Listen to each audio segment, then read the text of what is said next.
What's up, heroes? So today we are learning, it's part 2 of part 3 of, part 2 is Bethlem Myopathy. We are going to be learning about Bethlem Myopathy. And what he deals with. Yes, you have, for Ehlers-Danlos syndrome, which was part 1, that was the previous part, video. We are recording this on Saturday, October 19th, 2024. We're going to be filming these all in one day. Yes. By the way. So you will not be seeing part 2 until Monday, October 21st. Sorry, I have it written down, so we're just filming this all in one night, so that way, like, we can get them out and get said what he wants to say and stuff and while we're thinking about it. And then, like, when we're done with this, we can think of new videos. Tomorrow morning when I wake up, we can, like, say, oh, this would be a good idea for a video, write that down, and we can post it after all the series is over. But we just want to get this all in one night before I go to bed, so that way, like, we have more time to think about ideas for videos, so that way we can entertain you. Not entertain them, educate them. Educate them. And remember, we are not health professionals, we are not doctors, we are not professionals in either Ehlers-Danlos or Bethlem Myopathy. We are just coming from his experience of living with these because we want to what? Educate you guys. And bring awareness. Because there's a lot of people in this, there's a few people in this world. You guys might feel like you're alone, but trust me, you're not. If you have me by your side, you're not alone. That's okay? That's why. Find a good group of friends that can help you guys, cheer you up, so that way then you guys can feel like you actually can do something and that you're not alone. Just remember, I'm also on this journey too. I just found out, like, the beginning of this year, like, big details about this. And it's stressful to me because I'm 11 years old. I thought I would find this out when I was like 5, 6, 4 years old. But no, I found out when I was 11. Think about somebody who came up and talked to us and just found out last year, and she was an adult.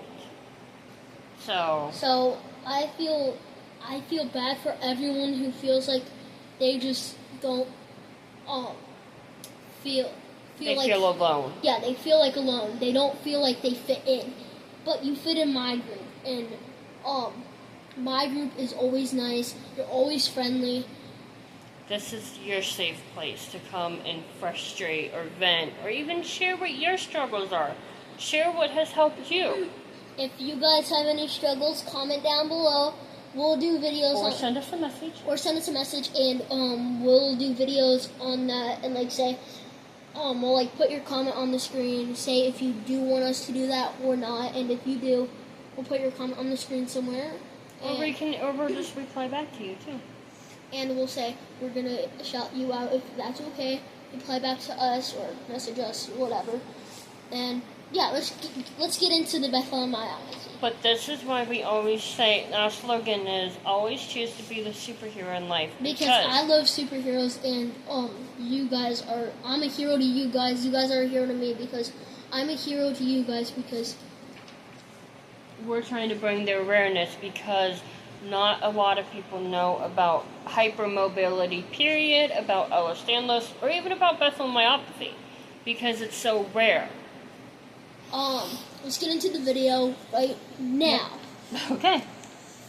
Bethlem Myopathy is a rare, benign, and slowly progressive muscular dystrophy that affects the skeletal muscles and connective tissue.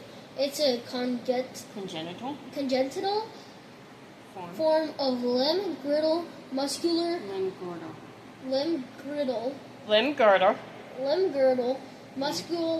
muscular dystrophy. I wanted to read this paragraph because I had hard words. Okay, let me. Yeah, she's just gonna read it. But I'll read the easier paragraph. So what Bethlem myopathy is, and what he was trying to explain is, it's a rare, benign, and slowly progressive muscular dystrophy that affects the skeletal muscles and connective tissues. It's a congenital form of limb-girdle muscular dystrophy that's usually inherited in an autosomal dominant manner, but can be autosomal recessive in rare cases. His is caused by the disease is caused by mutations which he has in the type 6 collagen of the COL6A2 gene.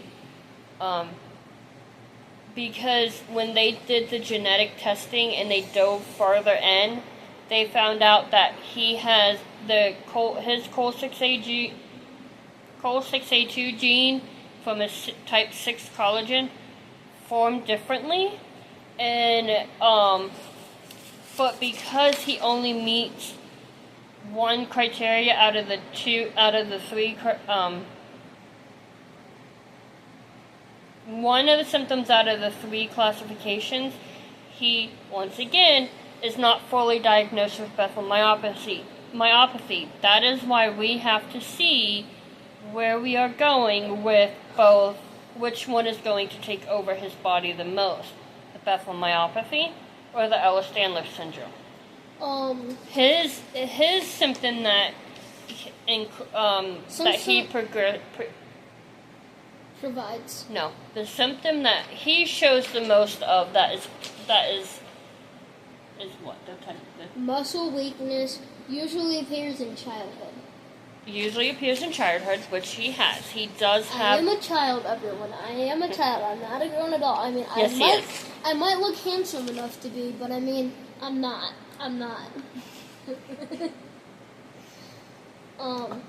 However, there can be joint contractures, which they look like their joints are, their hands and stuff crimp up and stuff. Like when you know how I said that I needed a 504 plan to type out computers, if I need to write more than 3 paragraphs. That's your muscle weakness. Joint contractures means. I know that my hands cramp up when I do that. Mhm. But that's not joint contractures. Joint contractures means your hands look very different, and your toes start curling up, and you can't stretch them out. Your hands do the same thing. They cramp, they curl up and stuff, and you cannot straighten them out. Other symptoms of Bethlem myopathy can include what? Poor stamina. Poor stamina.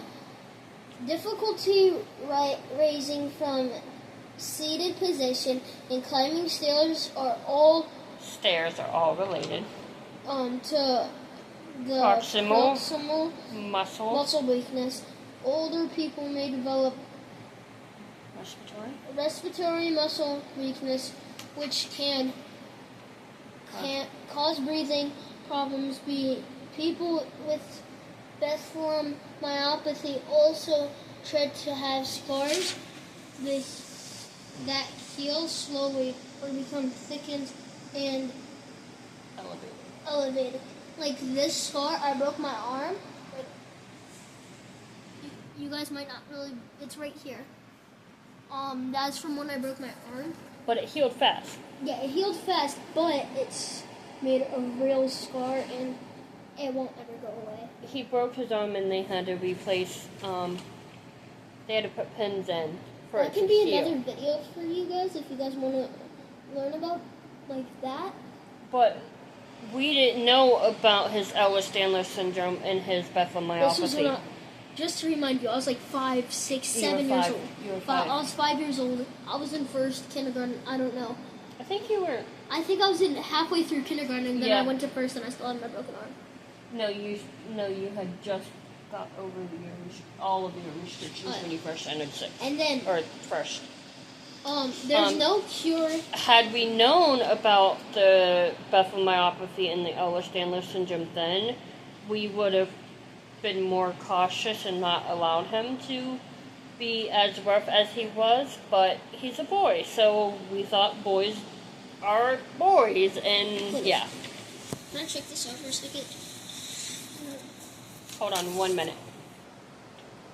So, there's no cure or specific medicine treatment for Bethlem myopathy, but there are ways to manage the condition and prevent Complications. These include physical therapy, which he does, drinking plenty of fluids. I drink water all day, every day, 24/7. Okay. You can also do sprints and use splints and or tendon release surgery to manage Achilles tendon contractures, which he doesn't have to do yet because he's not there just yet. And let's hope that we don't have to. Breathing test, overnight sleep studies, non-invasive ventilator devices, high fiber diet, and laxatives. I have this iron tablet that I have to take before or after every meal. Like if I'm eating a salty food. No, not after every meal, just once a day. Oh yeah, once a day. We tend to make it after dinner so he doesn't get too sick off of it. And also most of the time they're like salty foods, and that medicine is really sweet. It just ruins my salty food, so I just take it after. And the doctor said it was fine. Now they did recently prescribe gabapentin because of he's starting to show signs of restless leg syndrome at night. And I don't think it's a syndrome. Yes, restless leg syndrome. Yep, but it's okay. But that's because, we gotta calm his body down. But other than that. Anyway, that's gonna be a wrap for this video. Next video will be about my life story. So it's gonna be part 3. Part 3 out of part 3. You guys will see that on Tuesday, October 22nd. Just a reminder, I'm filming this all in one night, that's why I have the same clothes on. But thank you all for the support. Always choose to be the superhero in life. Bye.